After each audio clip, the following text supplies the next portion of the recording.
All right, readers, so we're going to get ready for our first lesson in our fairy tale unit. And this is something that we have done before, but it is such an important part of reading, fiction reading, that it's something we want to visit again. And we want to visit in lots of different kinds of books. So even though fairy tales are fiction, they are a little different than the typical fiction books that we have been reading. So today we're going to talk about stepping into your character's shoes.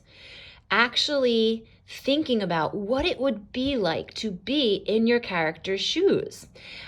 The other days this week that we're going to be doing reading, we're going to zoom in a little bit, what it would be like to be in their shoes. But today I just want for you to imagine that you are your character.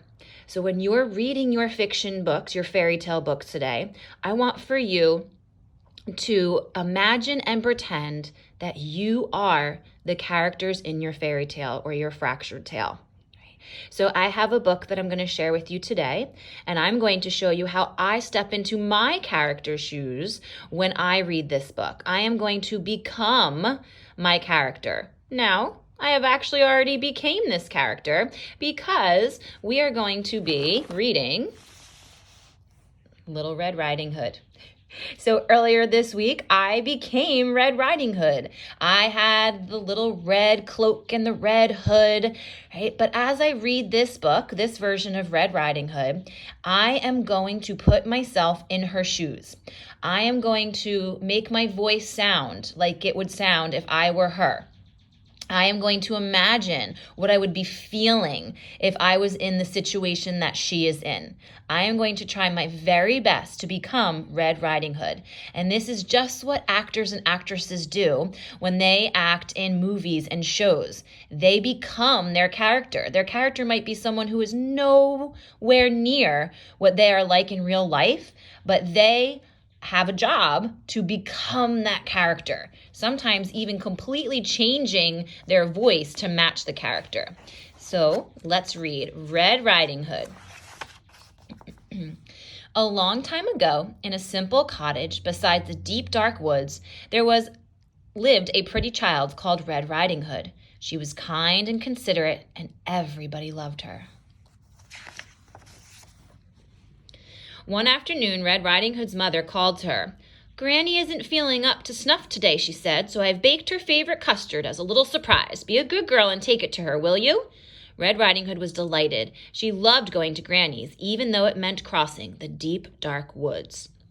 So I'm already starting to think about what my character is feeling right now. She likes going to Granny's, but she's not too sure about those deep, dark woods, so she's probably feeling a little bit nervous. So as I continue to read, I am going to put myself in her shoes, and I'm going to try and feel what I think she would be feeling. When the custard had cooled, Red Riding Hood's mother wrapped it up and put it in a basket. "Now, whatever you do," she said, "go straight to Granny's. Do not tarry, do not speak to any strangers." "Yes, Mama," said Red Riding Hood.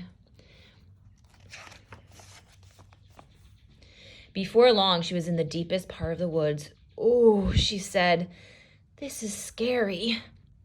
So I am trying to, as the character of Little Red Riding Hood, trying to imagine how she's feeling scared and what that must be like, and making sure that my voice matches her feelings. Oh.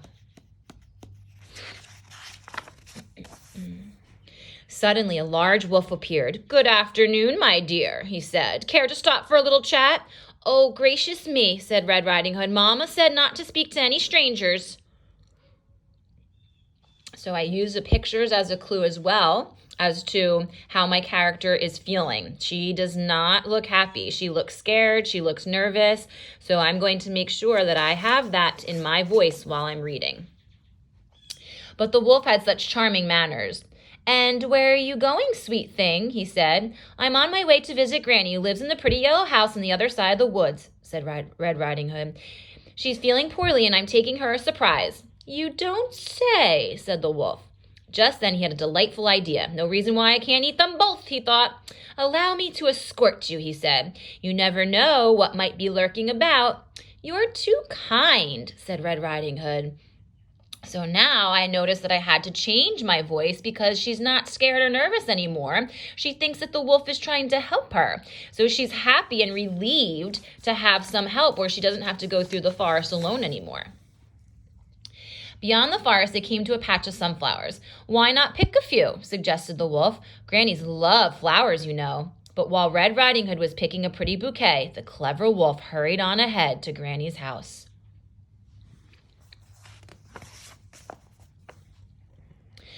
"Who is it?" called out Granny. "It is I, your delicious, darling granddaughter," said the wolf in a high voice. "The door is unlocked," said Granny.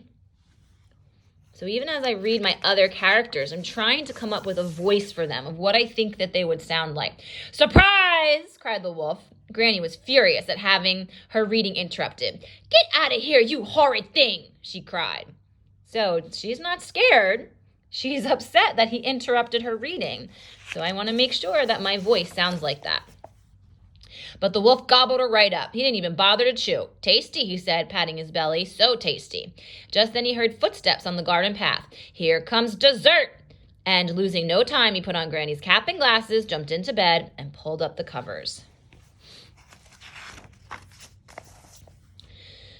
"Who is it?" he called out in his sweetest Granny voice. "It is I, your little granddaughter," said Little Red Riding Hood. "The door is unlocked," said the wolf. So now, just to show you, I'm going to read this page where I do not step into my character's shoes at all. I'm just going to read it. I'm not going to think about what the characters are feeling or what I think they might sound like. And I want you to see the difference of what happens when we don't step in the character's shoes and we don't act as if we are the character. Red Riding Hood was distressed at seeing his grandmother so changed. "Why, Granny," she said, "what big eyes you have." "The better to see you, my dear," said the wolf. "And Granny, what long arms you have." "The better to hug you, my dear," said the wolf. "And Granny, what big teeth you have." Right? So when I read that, I'm bored with it. I am not interested, and I don't really know what's going on with my characters because I'm just reading it all in the same voice. But when I step into my character's shoes, it's going to sound very different. Like, "Why, Granny," she said, "what big eyes you have." "The better to see you, my dear," said the wolf. "And Granny, what long arms you have." "The better to hug you, my dear," said the wolf. "And Granny, what big teeth you have."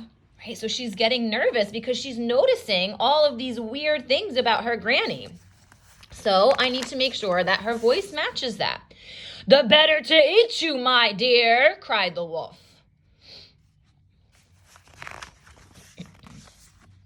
And he gobbled her right up. "I'm so wicked," he said, "so wicked." But really, he was enormously pleased with himself, and having enjoyed such a heavy meal, he was soon snoring away. A hunter passing by was alarmed by the frightful racket. "That doesn't sound like Granny," he said. And so the brave hunter jumped in the window, killed the sleeping wolf, and cut him open. Out jumped Granny and Red Riding Hood. "We're ever so grateful," said Red Riding Hood. "That wicked wolf won't trouble you again," said the hunter. "It was so dark in there, I couldn't read a word," said Granny. Red Riding Hood promised never, ever to speak to another stranger, charming manners or not.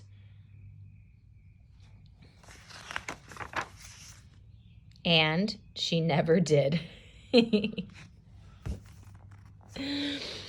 All right, so that is our story of Red Riding Hood. And as I read that story, I tried to put myself in my character's shoes. I tried to think about what she was feeling and what she might sound like so that I could really understand what she was going through.